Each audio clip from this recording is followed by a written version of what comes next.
Welcome to the HLF Poster Flash. The rules for this Poster Flash are very simple. We've got 30 young researchers over there, and each one of them has 2 minutes and 2 slides to share his work, his or her research ideas, questions, whatever with you. And as they are about to enter this very special stage at this very special occasion, I think you should all give our young researchers a big hand.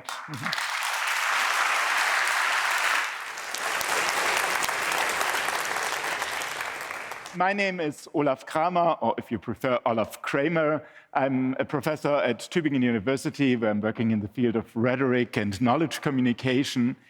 And as we are in a situation where the voice of science is frequently ignored, where we are confronted with misinformation or disinformation, from my professional perspective, from my research perspectives, I'm very happy to host this Poster Flash, because this Poster Flash is about sharing ideas, about building common ground. And I believe it's very important that we keep on to share our ideas, our questions, our findings from research with each other, so that we don't lose this kind of common ground within society. So this is the idea behind this Poster Flash, to give these young researchers the opportunity to share ideas and to build up common ground.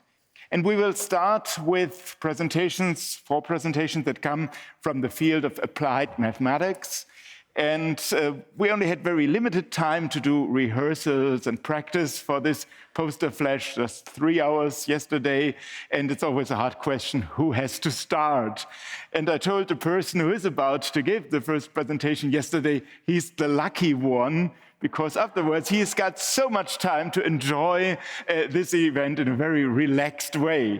So please welcome on stage our first speaker today is Rick Williamson. Rick Williamson is coming from Erasmus University of Rotterdam, and he will talk about generating random vectors, satisfying linear and non-linear constraints. The floor is yours.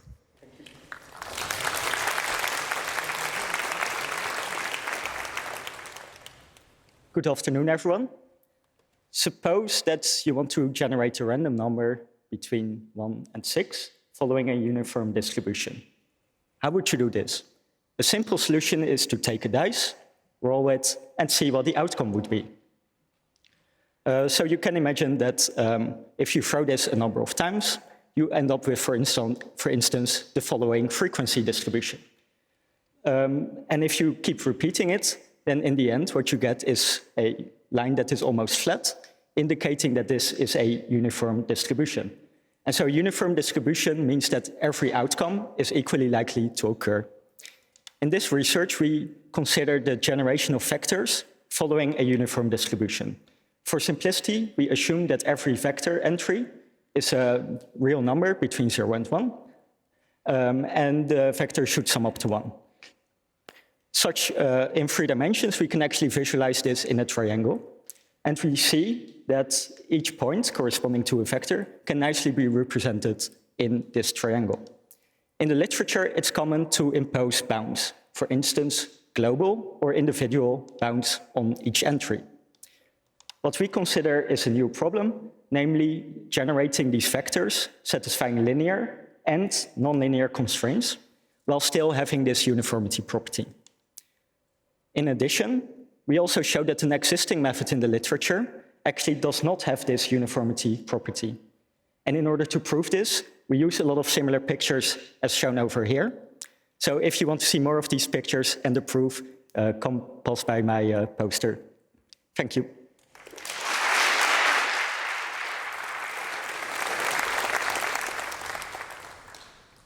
Okay, our next speaker is coming from the University of California at San Diego. It's Oliver Gross, and he will be speaking about inverse and optimal geometric locomotion. Go ahead.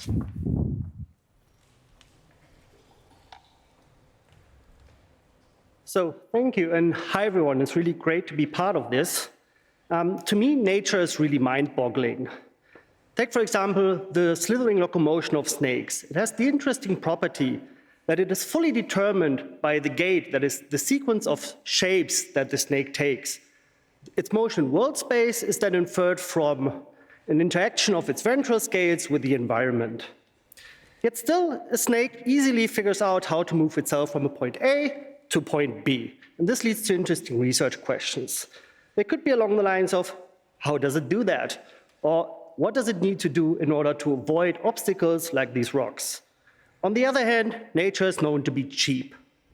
So on a more profound level, we might ask questions such as, what would an optimal gait look like? How does a snake achieve some objective while using as little energy as possible? And just like a snake robot would need to draw battery power in order to actuate its motors, also the formation of a living creature requires energy expenditure of the metabolism. And we want to find ways to identify the ones that use the least energy. And why do I care about this when I'm not working in biomechanics? It turns out that these problems can be naturally phrased in the language of geometry. So-called geometric mechanics makes a distinction between shapes on the one hand and their respective position in space.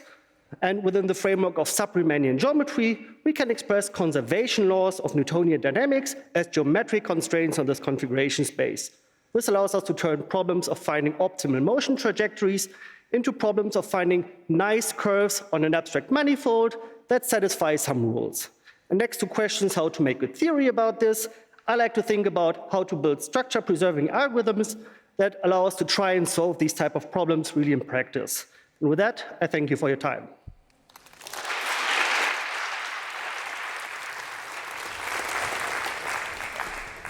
Then next we'll have Natasha Nahid, and Natasha Nahid is talking about, and now I really have to read this, thermo-electro-osmotic peristaltic flow of a non-Newtonian fluid with variable properties. Go ahead.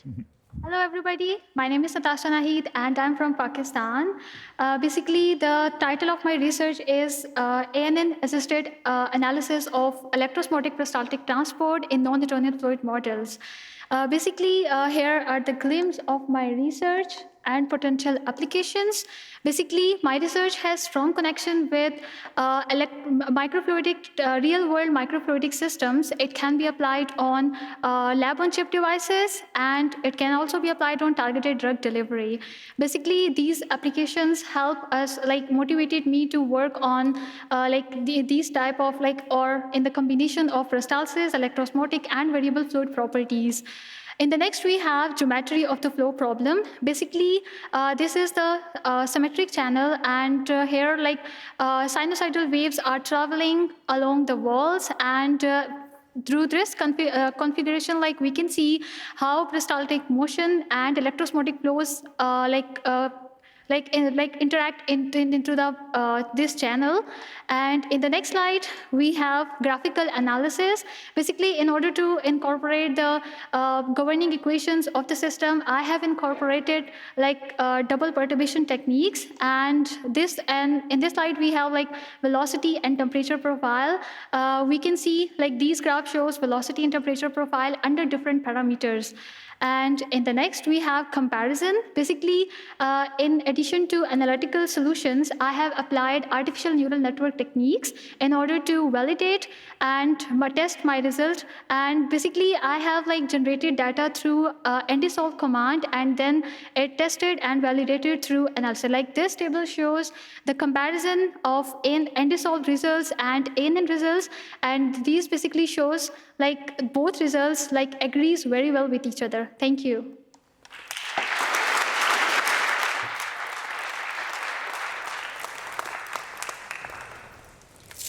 As I have very nice memories myself when I think about Chapel Hill and the University of North Carolina, as I spent some time there, I'm very happy to have Harlan Lee with us, who will talk about efficient trajectory inference in Wasserstein space. The floor is yours.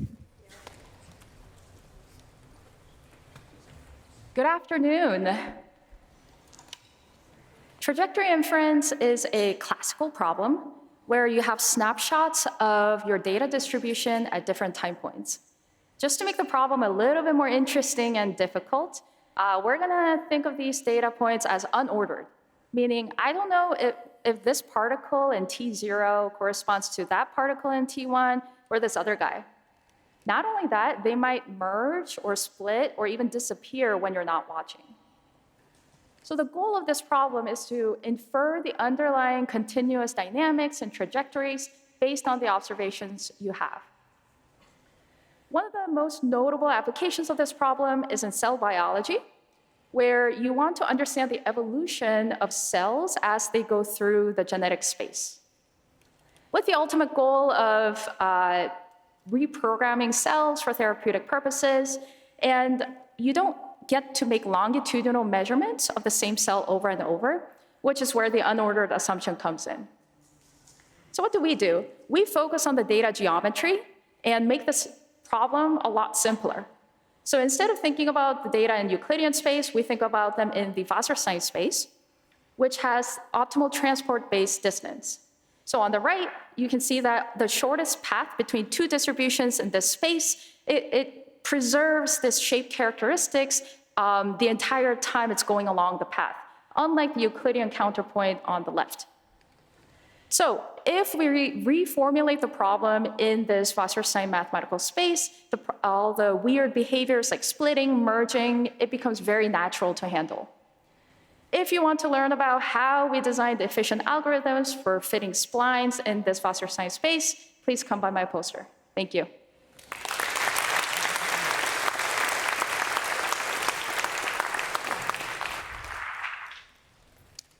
Okay, we now change the area of research a little bit and move to data science. And the first presentation in this section on data science will come from Beatriz Becerra de Souza, who is working in Stuttgart, and she will be talking about keep running towards AI-assisted approaches, enabling and monitoring program execution.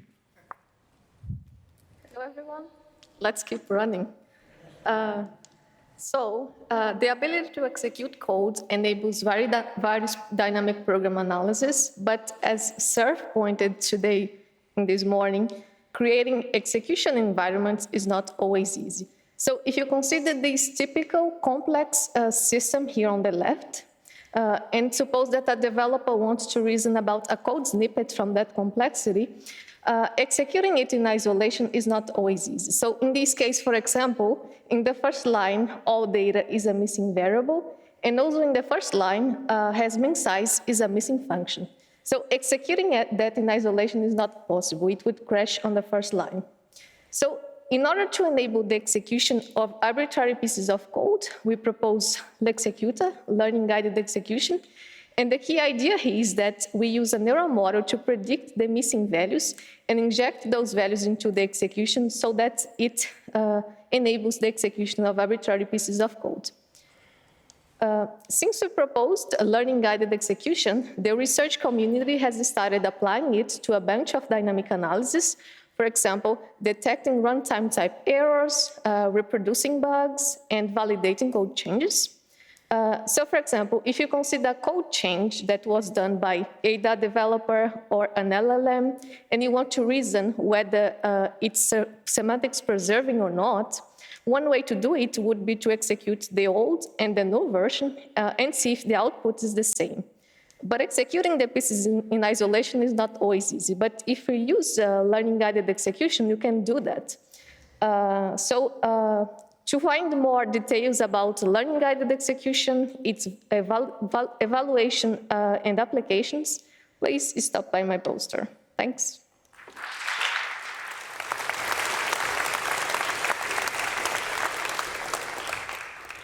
There are many really important papers out there who have very short titles. And our next speaker, Andrew Gunther, started our practice for this session with a long title, and now he came up with a very short title, Adding Certainty to Chip Design. So the floor is yours. In 2025, if you want to design and manufacture a state-of-the-art computer chip, you'll only need hundreds of employees, 3 years, and about €500 million. There are many reasons for this, but my research is addressing one of the most critical: uncertainty in wire routing design. Now, in wire routing, we're at a late stage of chip design, where all of the components of the chip have been assigned to fixed locations, and all that remains is to determine where to lay the wires to connect communicating components. We can model this as a graph multipath finding problem with the constraint that wires must be used exclusively by a single connection, no multiple connections. The good news here is we have algorithms to do this. The bad news is that the algorithms struggle. They have uncertain outcomes. The reason is that this problem is NP hard, and we deal with graphs of billions of elements. So we use heuristic algorithms, which might run for days and then fail unexpectedly. This ends up driving up project timelines and driving up cost. My research is adding certainty to this process. We look at this problem as a Boolean satisfiability problem, where we have to meet connectivity requirements and the exclusivity constraints on the wires. Now, we've discovered that machine learning can be used to effectively predict this satisfiability without beginning routing at all. The details of this are in my poster. Importantly, if it's non-satisfiable, we don't do the routing, and instead we adjust other elements of the chip design to improve routing on a retry. We can do this with high accuracy, and we bring a time of days for routing down to seconds. This reduces project timelines and lowers costs significantly. Thank you very much.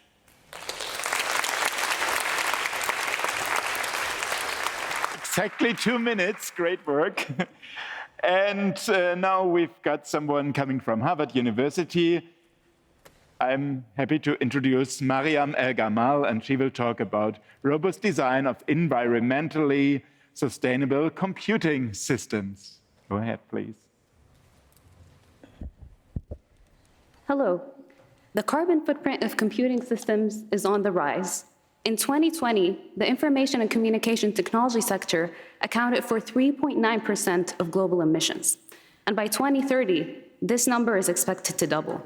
And in this exciting time for AI, compute demand is at an all-time high. So now is the right time to start designing computing systems for environmental sustainability. So how do we quantify carbon footprint? The carbon footprint of computing systems needs to account for both operational and embodied carbon. Operational carbon is the carbon due to the hardware use, and embodied carbon is the carbon footprint due to physically manufacturing the system itself.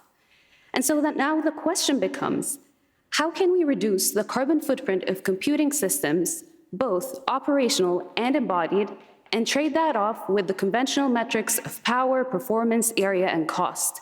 And even then, how can we optimize computing systems for sustainability when there's so much uncertainty in the data across the semiconductor supply chain? Addressing these challenges has been the focus of my research. And so we define a metric for carbon efficiency that balances carbon footprint and energy efficiency for computing systems. We also build a framework that enables us to do carbon-aware optimization across the entire computing stack, from materials and fabrication to circuits and architectures, and all the way up to applications. And we also leverage mathematical techniques that enable us to develop design strategies to do carbon-aware optimization, even when carbon data quantification is difficult and uncertain. I'll be diving into more details in my poster, including how can we optimize computing systems for sustainability beyond carbon footprint, and I hope to see you there. Thank you.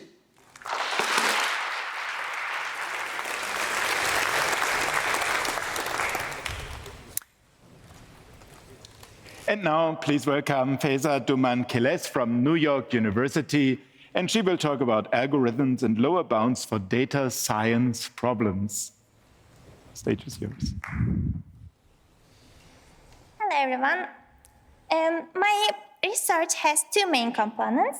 First is query complexity for matrix recovery. Here, we are given an unknown matrix A, and we are only able to access this matrix by sending a vector X and receiving its left or right query. If we don't know anything about the matrix, to recover the matrix, we need many queries to have the information. But what if the matrix has some underlying properties? Or we want to recover a matrix which is close enough to that, and that matrix has this underlying structure. And we solve this problem when the matrices are sparse matrices or hierarchical structure matrices and low parameter matrices. Second component of my research is trying to use fine-grained complex tool for machine learning and deep learning problems. Instead of showing like a polynomial, instead of showing a problem is in polynomial time, it is not always makes sense to do that, because like n to the 100 is also polynomial, but it takes forever to end. So we show quadratic bonds for self-attention, which is the main layer in transformers that is widely used in AI models like ChatGPT or like AlphaFold. And secondly, we show exponential time requirements for inverting generative neural networks. Here we are trying to find the input when the output is given. And lastly, I'm currently working on show like quadratic lower bounds for metrics, some metric calculations. I'm in my last year of PhD, and I'm happy to talk about my research and also academic jobs. Thank you.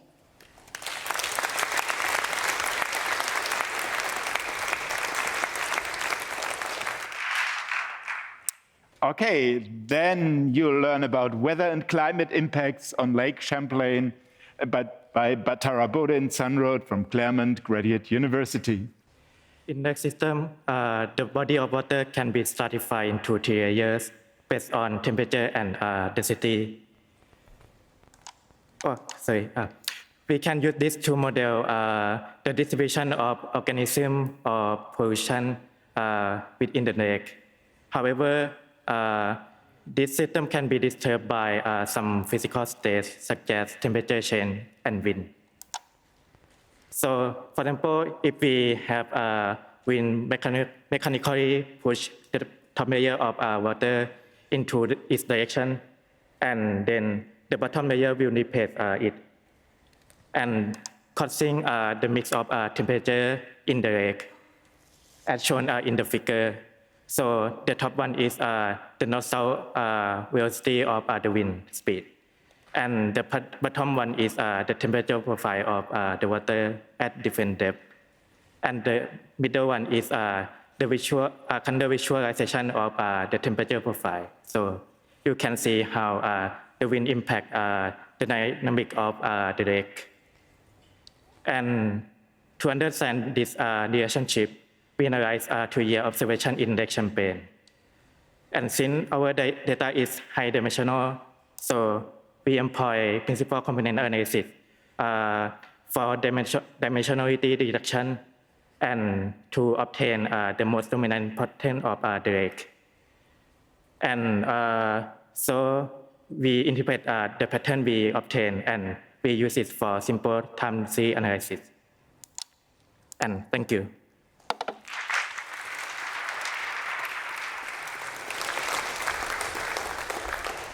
Okay, until now we traveled around the world with our young researchers. Now we've got 2 young researchers coming up who don't have to travel that far to get to Heidelberg. The first one is Timo Eckstein from Erlangen-Nuremberg University, and he will talk about shot noise reduction for geometrically local Hamiltonians.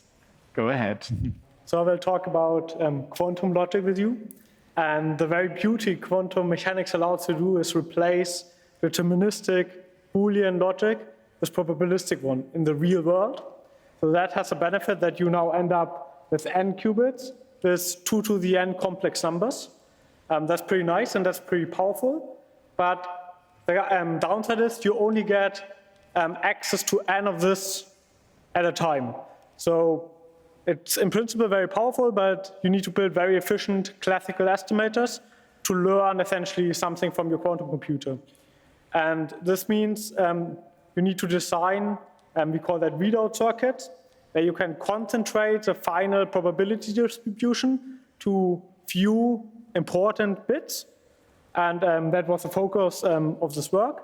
And more specifically, we looked at local lattice structure of Hamiltonians. So Hamiltonians are quantum systems, 2D quantum systems. And typically there you're interested in learning about the energy.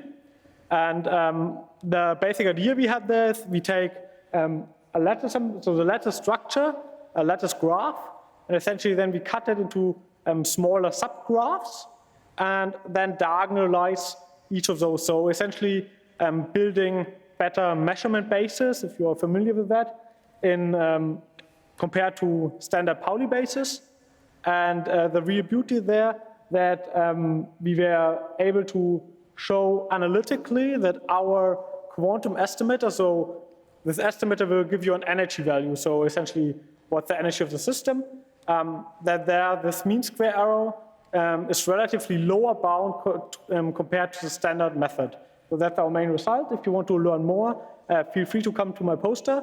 And I'm also happy to hear about job opportunities after my PhD, which I just handed in. Thank you very much.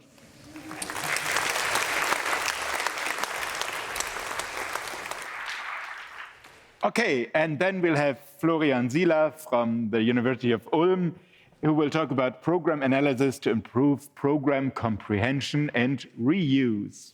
Hi. We are scientists, researchers. Whenever we are confronted with a large amount of data, we usually write ourselves a little helper program to analyze it for us, or to at least help us to conduct the analysis. Or, as we heard with the questionnaire yesterday, we use an LLM or AI tool to create the program for us. However, these programs in the real world tend to have several problems. First of all, they tend to be very complex. For example, they contain various analyses and they are hard to read or comprehend for other researchers that want to work on top of your existing research. And furthermore, and even more critically, these programs usually don't reproduce after they have been published. So recent studies have shown that roughly 74% of existing research publications just don't execute after they've been published and the researcher went on to another paper. And this is a big problem, and so what can we do? In my research, the main idea is to find now ways to automatically analyze these programs to help researchers to get them back into an executable state. Given that these programs aren't in an executable state, we have to do so statically, just looking at the source code, reasoning about what the program might be missing or what actually is supposed to go on at runtime. This is made even more difficult given that most programs that these researchers use in the real world, or most programming languages they use to create these programs, tend to be relatively dynamic and interactive, and so it's hard to reason about what they're supposed to do without even being able to run the program. How we're able to achieve that, I can tell you at the poster. There's not enough time here. But what we can do with such an analysis is in roughly half a second for a real-world program, we can effectively generate all of the information required that is necessary to improve the executability, reproducibility, and even the comprehensibility, not just of existing scripts, but also of researchers who write new scripts by supporting them and showing them what their script so far is doing and where probably potential problems in the real world may arise. And with that, thank you very much.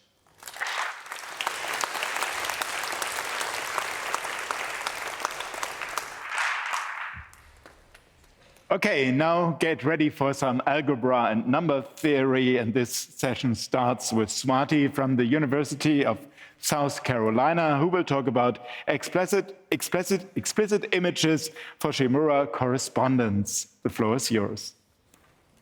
Hi, everyone. It's an honor to be here. So I'll be talking about explicit images for the Shimura correspondence. To set the stage, we'll start with the Shimura lift, which is a map taking you from half-integer weight modular forms to integer weight modular forms.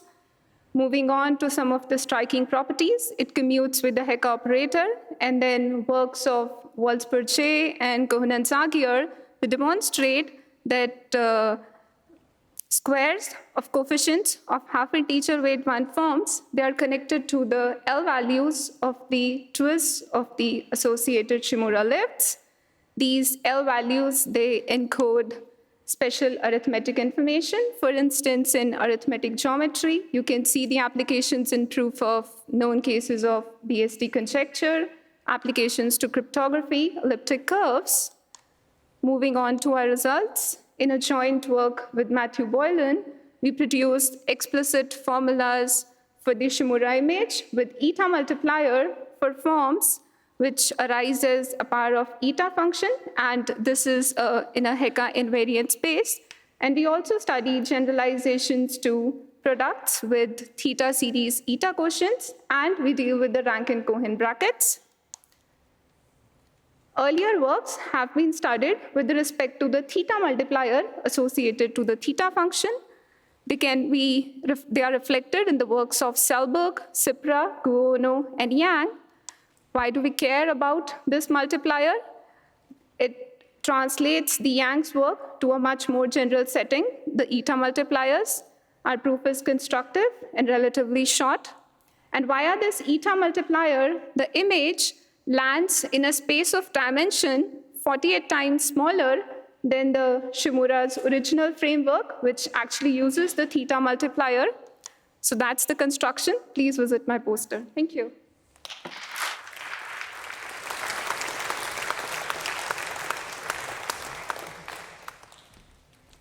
From Cuba, or more precise, the University of Havana, you will have the chance to listen to Sofia Albizu Campos Rodriguez, who will talk about numerical solution of partial differential equations that model propagation of high-frequency ultrasonic waves, an approach via isogeometric analysis. Go ahead. Thank you very much. Please ignore the gigantic title.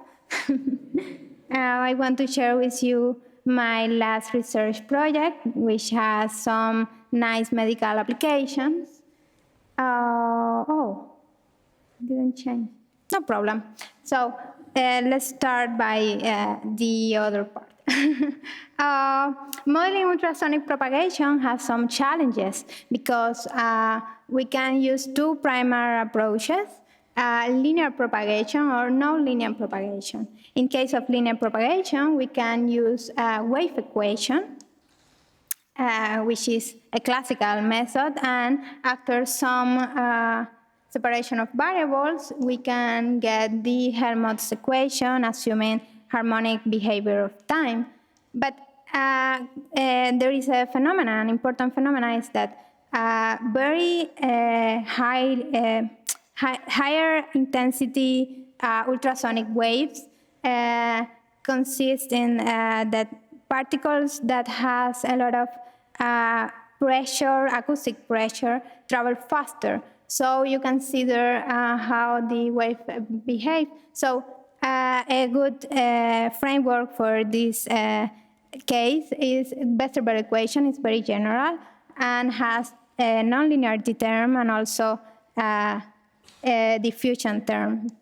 So medical applications, for example, high-resolution imaging, which we can discuss more in my poster, and tumor ablation is an important cancer treatment. So what's new? Our method, this geometrical analysis, is a very recent method. And even in one-dimensional case, we have some difficulties that we can discuss later.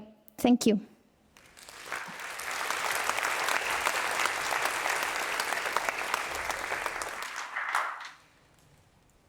Now you've got the chance to get to know Gagi Lata from the Indian Institute of Technology at Madras, and she will talk about parking functions meet trees, algebraic bridges in combinatorial mathematics. Today I'm going to talk about parking functions.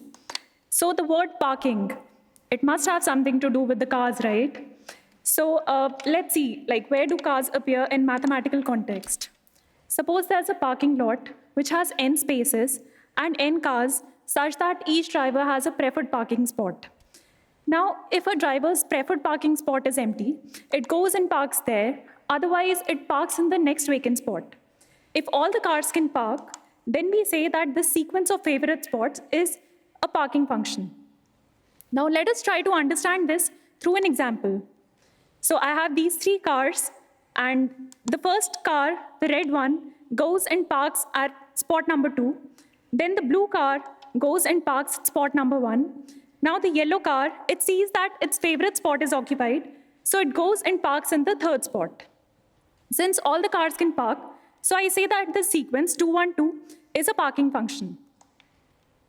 This number n plus 1 to the power n minus 1, it actually counts number of parking functions of length n. Interestingly, this number also counts the number of label trees on n vertices. Now, parking functions, these are combinatorial objects, and trees, these are graph theoretic objects. But this is not, that's not just it. Using tools from algebra, we can also obtain generalizations of both these objects. So in my work, we have tried to give a bijective correspondence between the set of spherical parking functions and the set of uprooted trees. Moreover, using these tools from algebra, we have also given new enumeration formulas for different generalizations. Now, where do we go from this? We aim to give a unified combinatorial framework, paving way for generalized matrix tree theorem. So if this has piqued your curiosity, I would love to discuss with you at my poster. Thank you.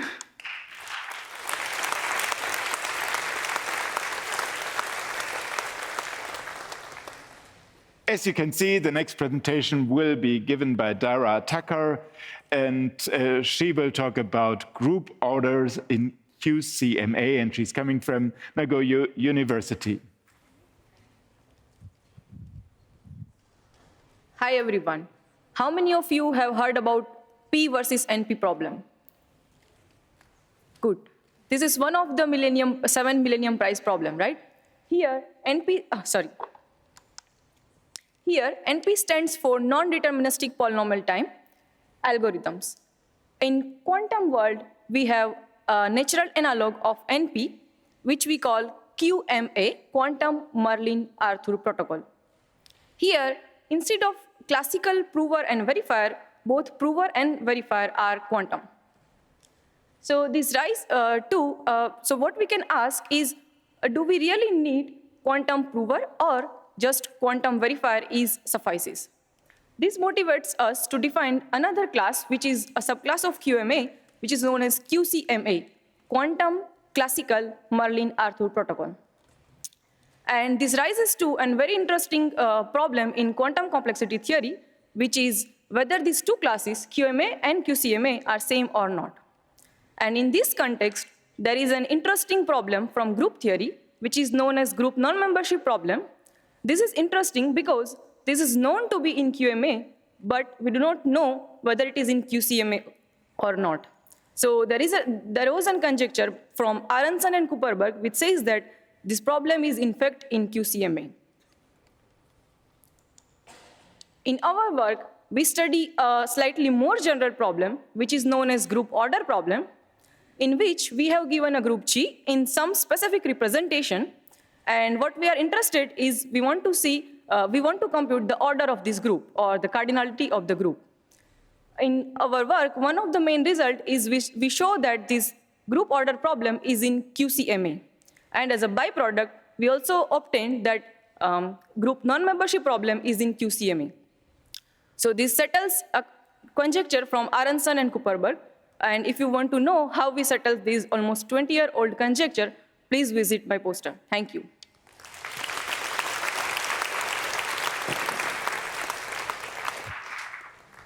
This was the first half of our poster flash, and there's really magic going on because no one spoke longer than 2 minutes.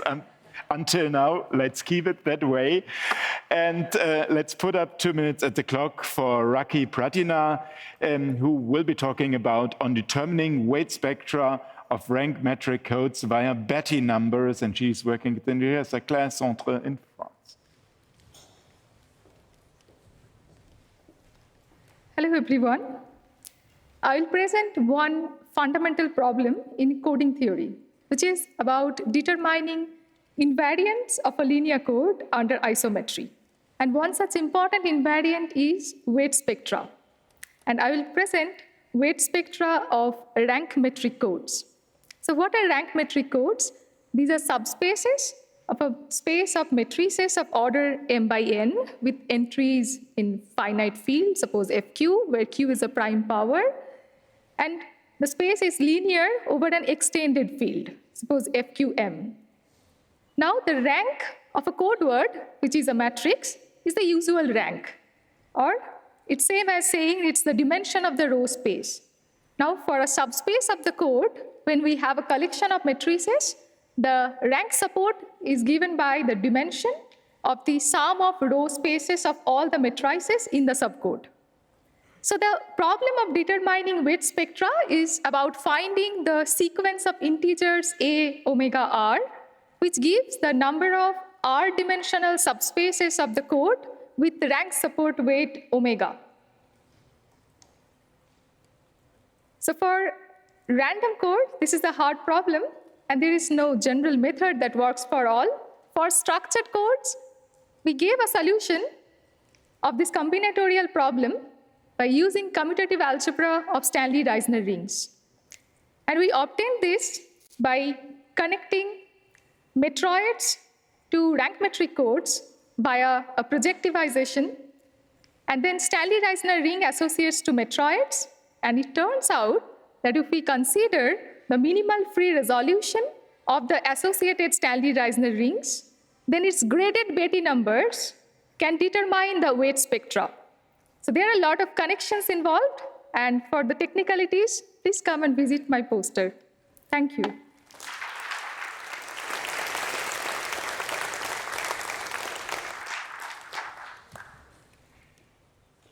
From the Indian Statistical Institute, we are happy to have Chaitanya Gopalakrishna with us, who will talk about non-iterates, non-iterates are dense in the space of continuous self-maps. Okay, hello everyone. Today I'll be talking about iterative root problem, particularly the density of continuous functions with no continuous iterative roots. So this problem can be referred to as solving this functional equation, g to the n equals f, where f and n are given and g is the unknown to be determined, and gn here refers to nth iterate of g.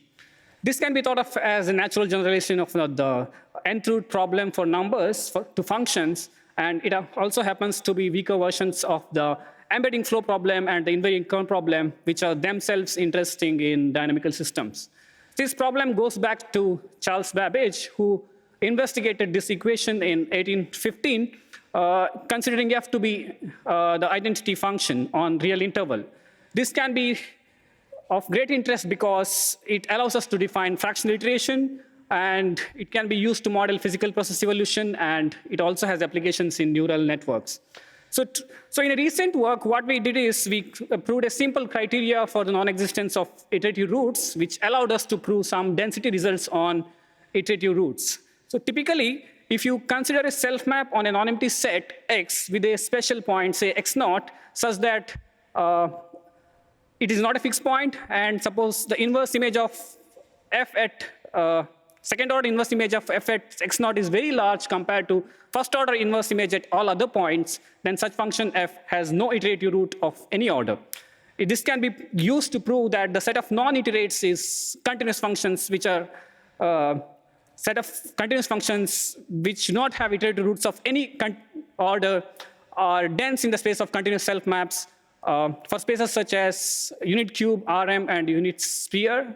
And this essentially generalizes a similar result for interval maps proved by Bloch. In fact, unlike interval maps, we use a very combinatorial idea, very nice combinatorial idea. And to know more about this, you can visit my poster. Please do visit my poster. Thank you.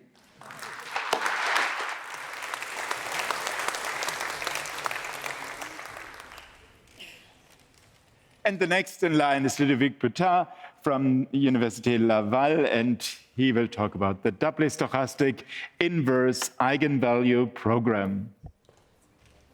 The floor is yours. Hi, everyone. I want to take my 2 minutes to talk about one of the latest project of mine, and also one of the project which is like among my favorites. But first, let's go back to 1938, when Kolmogorov proposed to find all the complex number in the plane, the complex plane, that can occur as an eigenvalue of a sum n by n stochastic matrix. This problem was solved 13 years after it was proposed by Karpelevich in a paper that the experts today don't really understand still. My problem is actually the analog in the case of doubly stochastic matrices. So if you're not familiar with them, a matrix is said to be doubly stochastic if it has non-negative eigenvalue and if the sum of each row and each column is always 1. So the analog problem was proposed 60 years ago by Perfect and Mirsky in a paper where they also conjectured that the answer is all the complex number which lies inside one of the first and smallest regular polygon in the unit disk, as you can see on the screen. Despite all the symmetries of the problem, it's actually harder to solve than the classical problem on stochastic matrices. And in fact, it was only recently shown in 2015 that the conjecture holds for n equals 4. However, it was also shown in 2007 that the conjecture fails when n equals 5, as we do have some example of doubly stochastic matrices for which the eigenvalues goes outside of the conjectured region. And now the conjecture is that the initial conjecture holds always except for n equals 5. So if you want to learn more about that, I'll be happy to see you later at my poster. Thank you.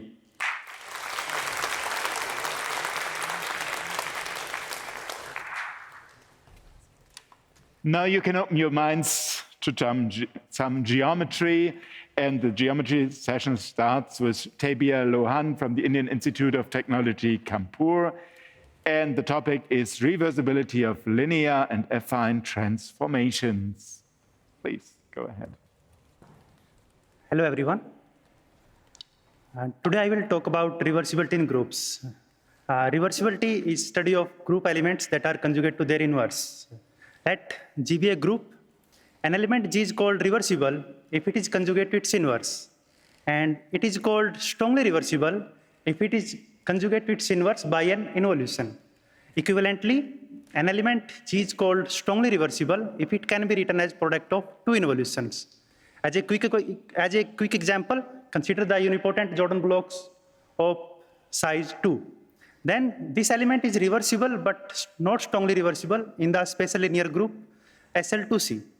And this element is not reversible in SL2R. A central question in this area is to classify reversible and strongly reversible elements in a given group.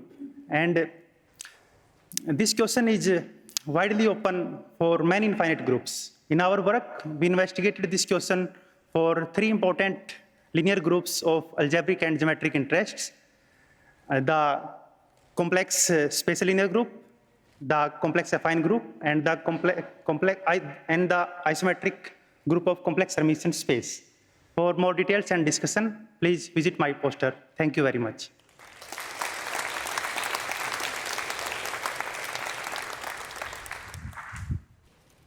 Okay, then we've got Jan Fleschler from Barcelona, boundary regularity of minimal surfaces. I will tell you about my PhD thesis about the regularity of minimal surfaces. So minimal surfaces were introduced to study soap films. And we can see a picture of the soap film on the left. So if you put a wire into soapy water, a circular wire, then you get the disk, like you see on the left here. And these surfaces can be studied in any dimension and codimension, and they might not be smooth. And a picture of the failure of smoothness can be seen on the right. And this picture is interesting because of a nice topological feature that it has. There is structural understanding of the regularity of these objects, and it was developed by Almgren and then refined by Delelis and Spadaro. So these objects are actually smooth surfaces outside of a smaller dimensional set. And what I studied for my thesis was the boundary regularity. There is this work of Allard on 1969, in which he shows that under complexity assumptions, then every boundary point is regular, which it was very ahead of its time because all of the theory was to study regularity was developed much later. But he still asks what happens when you have a situation with higher multiplicity, and the higher multiplicity in the smooth case is the picture on the middle. this is what I study, and I'm able to develop a regularity theory that kind of mimics structurally the available regularity theory. And this regularity theory tells me that outside of a smaller dimensional set, the surface is going to be smooth and attaching smoothly to the boundary. And there are singular examples that look like in the picture of the previous slide. So come to my poster if you want to hear more.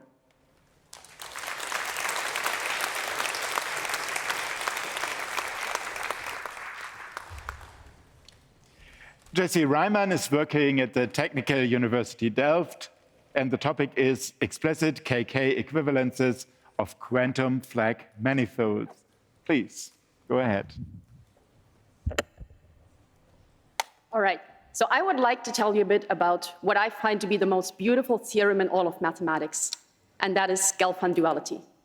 So for this, take your favorite topological space, and then construct a set of continuous functions from that space into the complex numbers.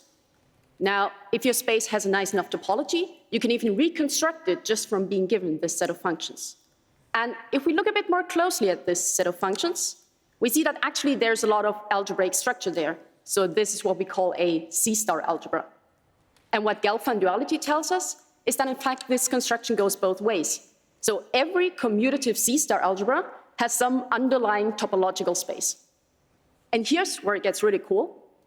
There's also non-commutative C-star algebras, like the n by n matrices, and we can study them with methods of topology and treat them as if they were representing some non-commutative or quantum space. So what I'm interested in are Q deformations of classical spaces into their quantum counterparts. So sometimes this has a very nice description.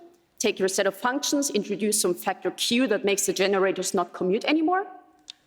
But unfortunately, usually the algebraic construction is a lot more involved. But still, I'm really curious, like how much topological structure is preserved under this construction and why? So in particular here, I'm using a tool which is kind of a quantum exclusive, namely the spaces I'm interested in, which are the quantum flag manifolds. They can actually be encoded in these really nice small directed graphs. And if you're curious about how all these things fit together and how that helps us understand this Q deformation, then I'd be happy to tell you more about it at my poster. Thank you.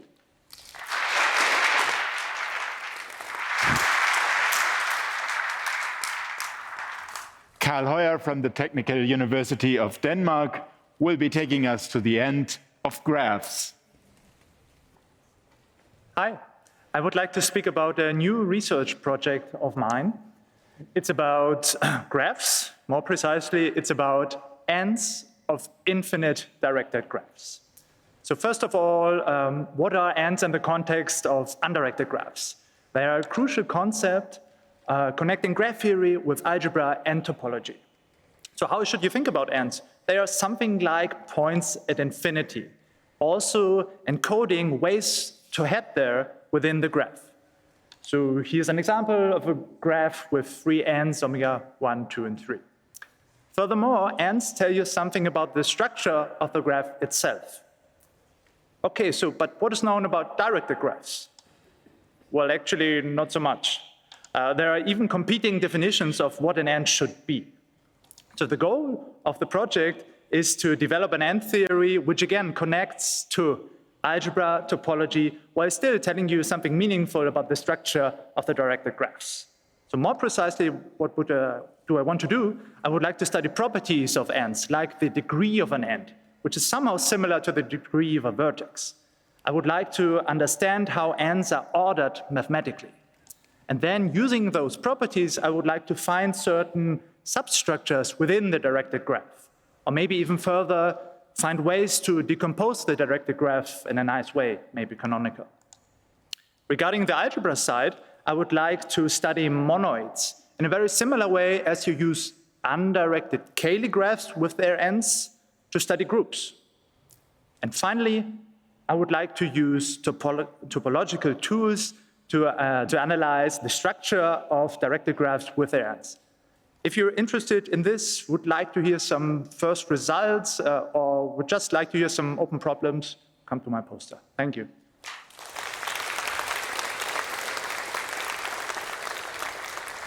Okay, now we have 3 health-related presentations, and we'll start this health section with Nicolas Oboko from the African Institute of Mathematical Sciences, modeling the dynamics of tumor growth and immune response. Hello, everyone. I would like us to take a second to imagine ourselves in a battlefield.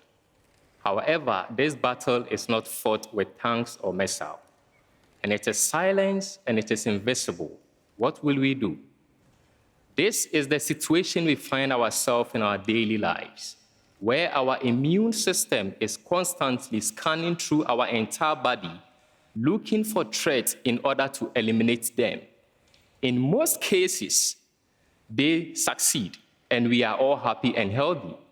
But sometimes, they do fail because the enemy tries to adapt, hide, and outsmart the activities of the immune system. So what we are interested in is to really understand the dynamics of this internal war. And we are doing that through laboratory and data-driven techniques, transitioning from sequencing, bioinformatics, computational models in order to generate answers specifically to the situation as to when the immune system, when will it succeed? When does it fail? But what we are interested in more is how can we use our techniques to intervene in this internal war? To have a feel of these preliminary results, please feel free and come to my poster. Thank you.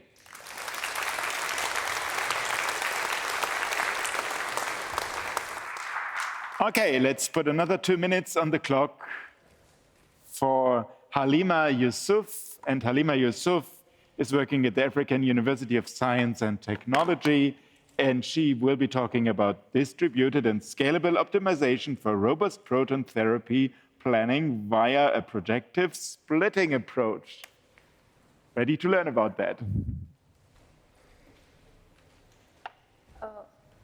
According to World Health Organization, every year, millions of people are diagnosed with cancer worldwide. Yet, fewer than 1% of them have access to proton therapy, a highly precise form of cancer treatment that significantly reduces damage to surrounding healthy tissues. Good day, everyone. I would like to share with you how mathematics meets medicine in my research on proton therapy optimization. Proton therapy is an advanced and highly precise form of cancer treatment where the goal is to deliver high radiation dose to tumors while sparing the surrounding healthy tissues. The picture from my left demonstrates how proton therapy stops at the tumor, causing fewer or zero damage to surrounding healthy tissues, in contrary to conventional radiation therapy that goes beyond the tumor, destroying the surrounding healthy tissues. Despite this huge advantage of proton therapy over the conventional radiation therapy, it still faces a significant challenge. How? During the treatment, patients move, organs shift. Other uncertainties like setup errors make the treatment planning more complex. To account for these uncertainties, we use what we call robust optimization, which incorporates multiple uncertainty scenarios directly into the optimization problem. A common way to solve such optimization problem is via what we call product space reformulation. However, product space reformulation is not cost and memory efficient, especially when the number of uncertainty scenarios is large. Our approach uses a newer technique called projective splitting that doesn't require product space reformulation, making the computation more memory efficient and cost effective. It has several advantages, but if this interests you, please come to my poster. I would love to talk more. Thank you.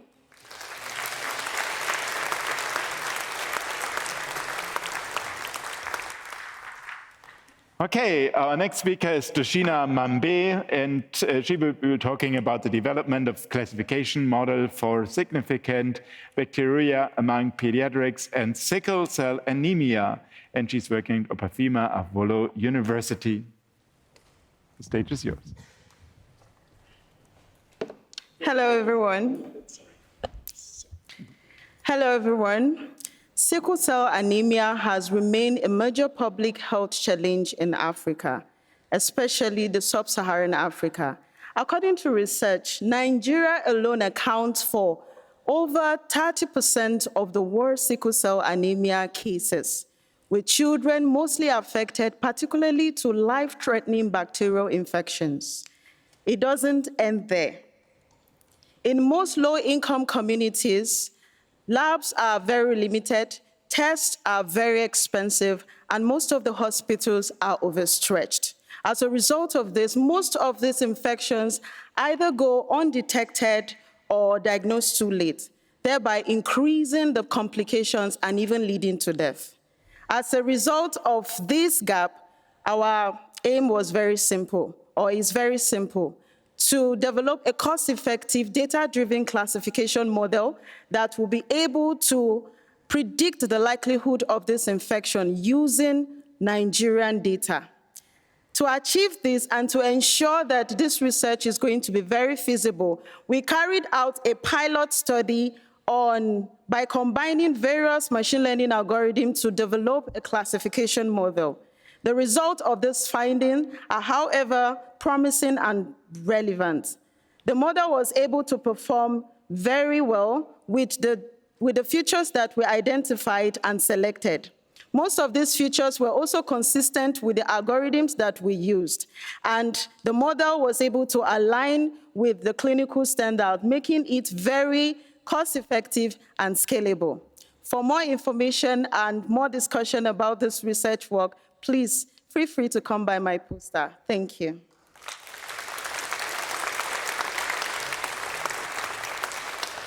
Okay, we'll end our poster flash with the presentations coming from the field of human-computer interaction and AI. And the first in row in this section is Wesley Mannard from the University of Florida.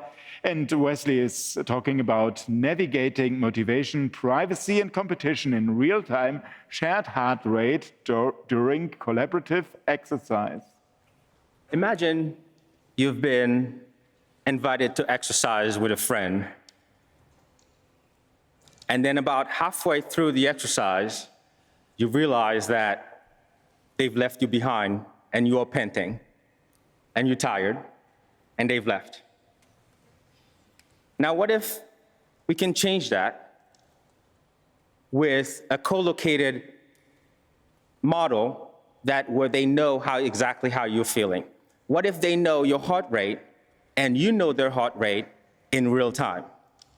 That would definitely increase empathy and emotional connection, and perhaps they would wait for you. And that's exactly what I'm working on. The problem with current wearables is that they present too much data, and that data can lead to misunderstanding by the athlete. And also there's the problem with privacy, where if I'm trying to share my heart rate or my data with somebody next to me, that data can leak to somebody that we may not want it to be leaked to.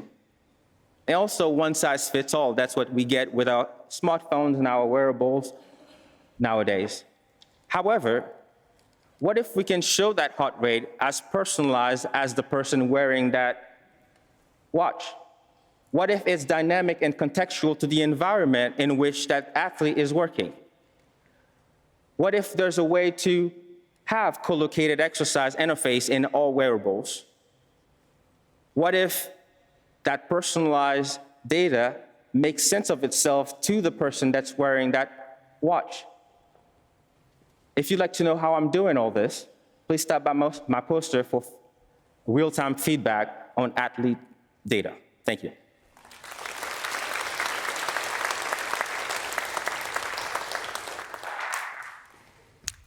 We'll move up north to Northwestern University and have Charles Chu, who will be talking about Riplet, an AI-powered authoring tool for educational assessments with LLMs. Go ahead. We've all taken assessments before, things like quizzes, homework, final exams. They're very important in the educational ecosystem because they help students learn and they help teachers monitor students' progress. But creating assessments is extremely time-consuming, taking up to half of teachers' professional time. AI has the potential to help, but standard chat-based interfaces are not optimized for this iterative and creative task. This is why I developed Riplet with 13 teachers across mathematics, computer science, natural sciences, and social studies. Riplet is a web-based AI-powered assessment authoring tool, and through its multi-level reusable interaction paradigm, Riplet supports generating questions based on diverse inputs, adapting content at multiple levels, and inferring, tracking, and reapplying teachers' edits. Over 7 months, we found that Riplet enabled teachers to create high-quality assessments that they would not have been able to create before, and teachers became more reflective and creative in assessment design. As of now, Riplet is being used by over 30 teachers at 10 schools in the United States. I plan to extend this effort and bring Riplet to more schools, especially under-resourced institutions. For more detail, come talk to me at the poster session. Thank you.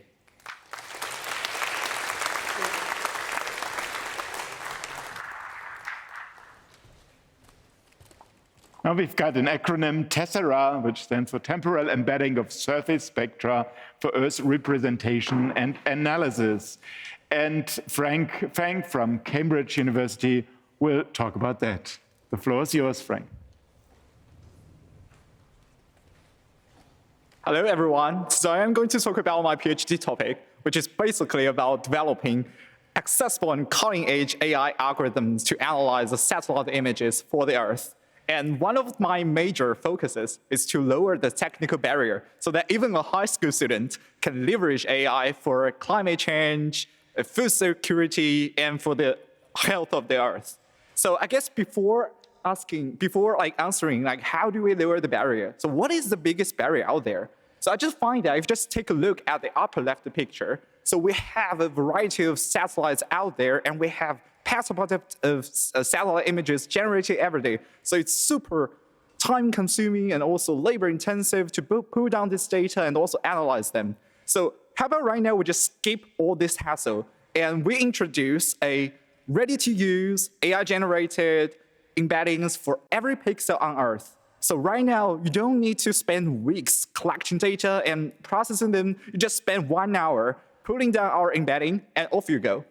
And so here I showcase some of the embedding maps here. Like you can see, the more colorful it is, and the more information it contains. And I guess the next question is how does this embeddings perform? So here in one of our key findings, which is that these embeddings actually outperform AlphaEarth from Google DeepMind, and also in one of the other downstream tasks, we found that these embeddings can capture the fire occurrence and also the timing of this. So if you're really interested in its application, and if you want to know how we beat Google, then just come to my poster, and thank you.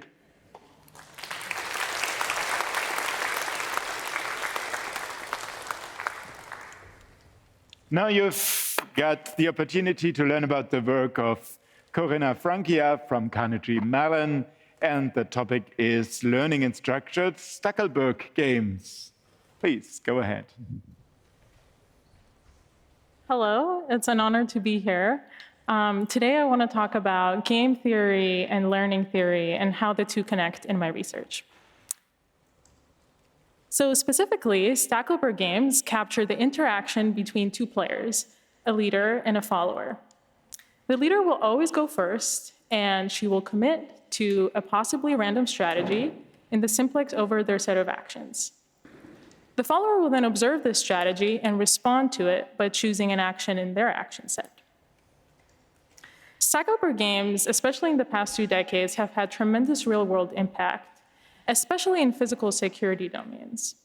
The idea is that a security agency plays the role of the leader, who tries to find a patrol strategy, while sophisticated attackers observe this strategy and try to choose vulnerable targets to attack. Examples of this is anti-poaching efforts, illegal fishing, Coast Guard patrols, and also airport security. I study a variant of this problem called structural Stackelberg games with the following features. First, as the leader, we might expect interactions to be repeated. So not just see one poacher, but several poachers over time. Also, there might be different types of followers, different types of attackers. So in the poaching example, again, some groups might be more interested in poaching elephants versus poaching tigers. And crucially, the leader might not know which follower type they're playing against at any given point in time. However, as the environment changes over time, the leader might be able to observe some contextual information that might be useful. So again, in the poaching example, there might be black market prices or finding snares or tire tracks in the park that might indicate that some groups will be more active in the future. So the guiding question that we ask is, how can the leader leverage contextual information, leverage that data, to be able to learn how to play optimally against the follower type about to appear next, even if they don't know what that follower type is? And in the end, this ends up being a learning problem for the leader. And if you want to know how we use learning theory to solve this problem, feel free to come by my poster. Thank you.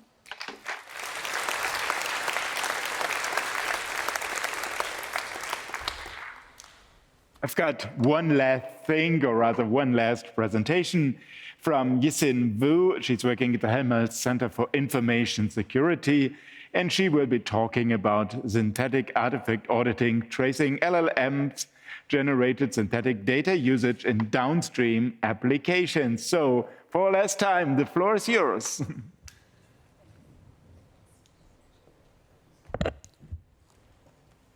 Okay, hi everyone. You might have seen this headline like a few months ago.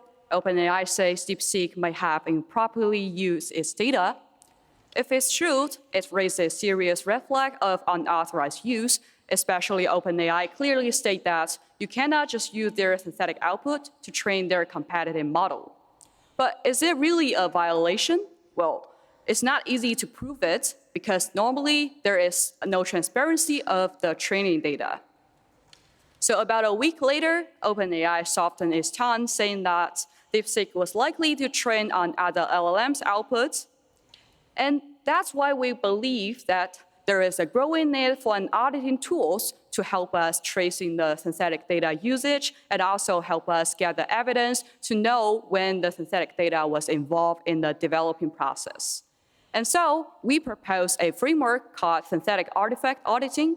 And by using it, we can analyze target artifacts. It could be classifiers, generators, or statistical plots, and to determine whether there's synthetic data involved in the model developing process. And by using it, we are able to identify even there is only little synthetic data in the process. And if you want to know more details about our methodologies, about our intuition, or if you are just interested in any topics related to AI security, privacy, and safety issues, please come to talk to me in the poster sessions. Thank you.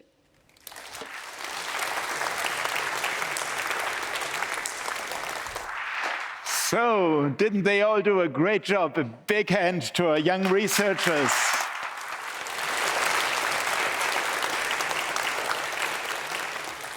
Fantastic. So many interesting glimpses into future projects and ongoing projects. I really like that.